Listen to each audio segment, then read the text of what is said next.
Celebrimbor's motives are honorable. They are. Had he stopped and thought about it, had he just kept himself in check. But ultimately, tragedy is when he realizes it's too late to redeem himself.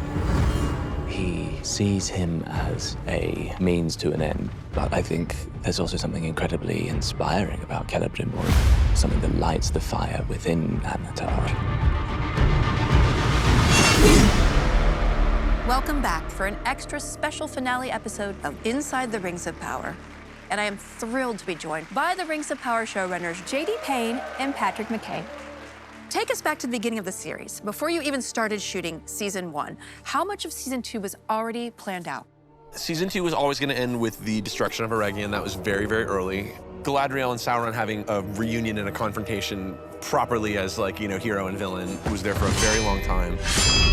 There was an earlier version of the story where Adar was going to be killed earlier on. But Simon Tolkien, our consultant on the show, felt that that was a really important character who merited further exploration. Yeah, and so he ended up having a larger story than we'd initially anticipated, and we are glad he did, because we feel like Sam Hazeltine did such a great job, season 2, bringing him to life in a way that's really strong.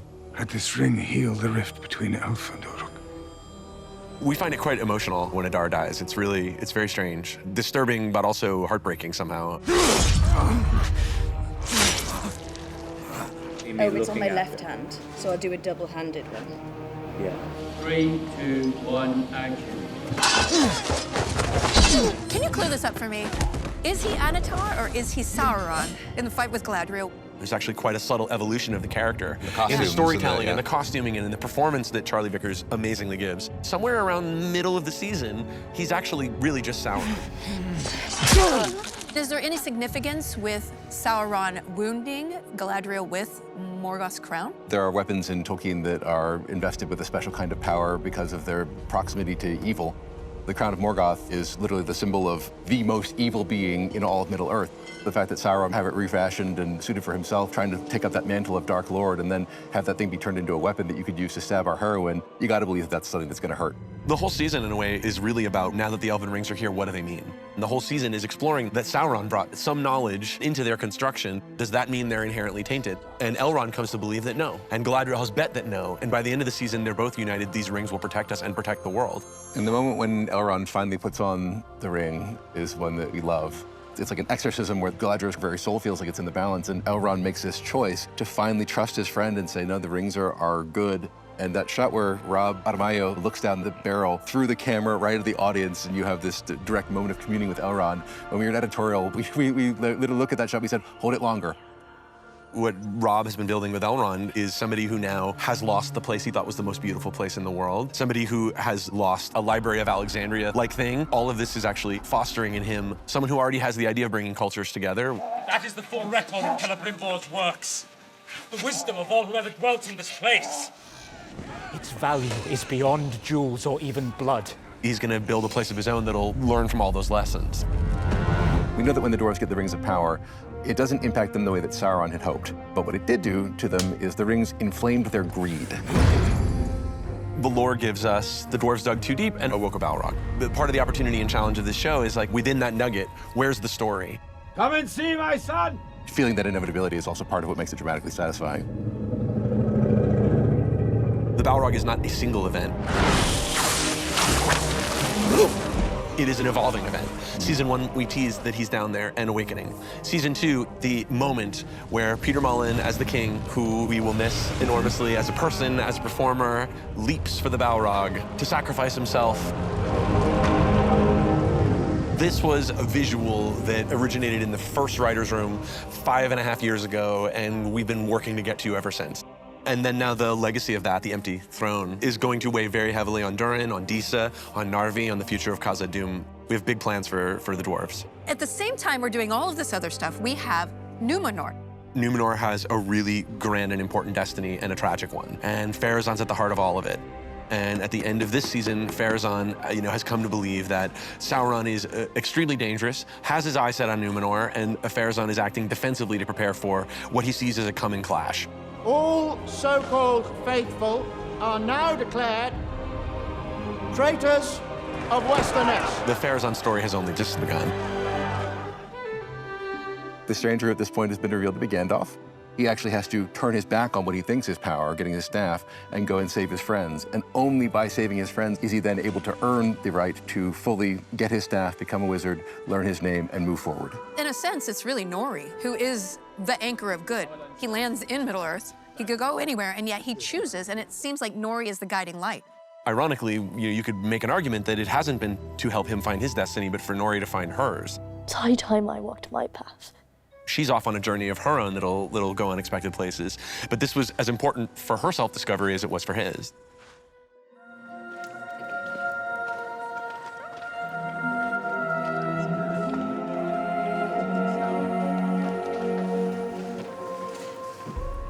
Look what you have done to yourself. Two men are at the heart of the Rings of Power Season 2. Let's welcome them both back, Charlie Vickers and Charles Edwards. Charlie and Charles, you've both been sharing the screen all season. How gratifying and also heartbreaking is it to finally bring these two to this closing point? Well, it's particularly heartbreaking for me because that's it. I'm done. Ladies and gentlemen, that is a series release on Mr. Charles Edwards. Thank you very, very much. Very, very lucky in having Charlie Vickers as a scene partner for most of it. And we've had a wonderful, wonderful time. And thank you. Bye. It is heartbreaking for me, genuinely, because we had a truly wonderful time, the two of us, last summer, doing this together. It was kind of the season was the two of us in a room, one set, talking. The luxury also was shooting in order, which is, as you know, almost unheard of. It was just these guys for like 3-4 weeks. One director after another coming through. It was really rewarding. It was a real joy as an actor. Sauron still needs Celebrimbor because he doesn't have the rings. You know where they are. But you have goaded me so much that he can't resist. And I think it's anger and frustration and also probably a bit of sadness and despair at losing someone that has become a close confidant and ally in this ring-making process. And let's not forget there's also another ring that he's still got to make. Yeah. And he maybe could have done with a bit of help with that ring. A little bit, Well, maybe. Yeah. As the scene goes on, you see actually Charles reclaiming his strength. And so he goes from, victim to reclaiming his agency and having peace, and then finally to being able to become sort of the one who has the power in the scene. Ironically, as he's dying. You are the prisoner, Sauron, Lord of the Rings.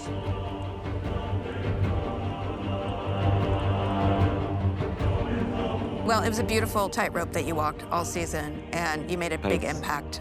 Great, thank you. It was a joy to do. Absolutely. It really was. We have to also, because you talked about the ending, talk about Bear McCreary, I think. Our amazing composer. We talked with him about writing a piece for the end of the season, and for that final tableau, it's like kind of brought it all together in a way that was triumphant. There's been so many defeats. Our heroes have lost in so many ways. You want to end, we felt, with not just like, weirdly we're together and we're stronger than ever, but like, wait till next time. We're teeing up not just Rivendell, but the War of the Elves and Sauron.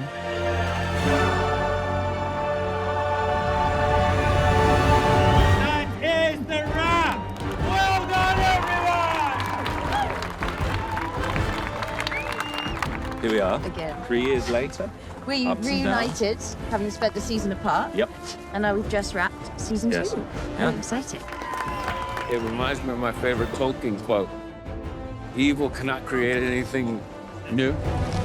Feels like we did something exciting, something good. It's a great group of people, an incredible crew. Where are we headed? To the future, man. It's the quintessential battle of good versus evil. Right now, we're down. We're getting back up. Now we're at the War of Sauron and the Elves, and everybody is scrambling to figure out how we're going to beat this guy. From east to west to north to south, all across the map, it's all about figuring out what are we going to do about Sauron. Well, thank you for being here. Congratulations on an incredible season.